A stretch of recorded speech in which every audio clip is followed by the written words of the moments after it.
Hello, আসসালামু আলাইকুম viewers. আপনারা ভালো আছেন? আলহামদুলিল্লাহ, আমিও ভালো আছি। কাঁঠাল বিচি রেসিপি নিয়ে আসলাম। কাঁঠাল বিচিগুলো আমি ভালো করে কেটে ধুয়ে নিয়েছি, আর ওইখানে পেঁয়াজ কাঁচামরিচ কেটে নিয়েছি। কড়াই দিলাম চুলাতে, এখানে তেল দিয়ে দেব। তেলটা ভালো করে গরম হলে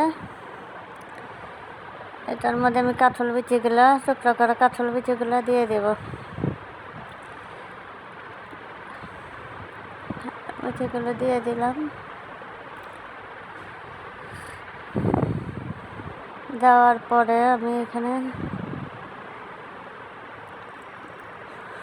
একটু নাড়াচাড়া দিয়ে এখানে একটু হলুদের গুঁড়া দিয়ে দেব।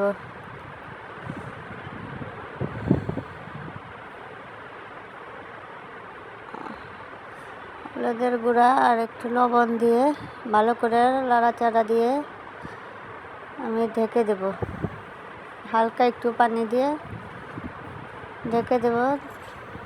তারপর কাঁঠাল বিচিগুলো একটু সিদ্ধ হলে পেঁয়াজ কাঁচামরিচগুলো দিয়ে ভালো করে আবার নাড়াচাড়া করে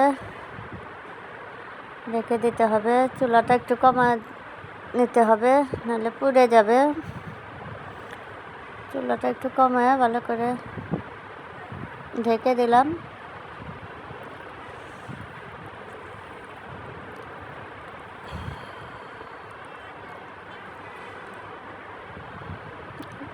এখন আমার পেঁয়াজগুলো একটু ভাজা ভাজা হয়ে গেছে, কাঁঠাল বিচিগুলো ভাজা ভাজা হয়ে গেছে।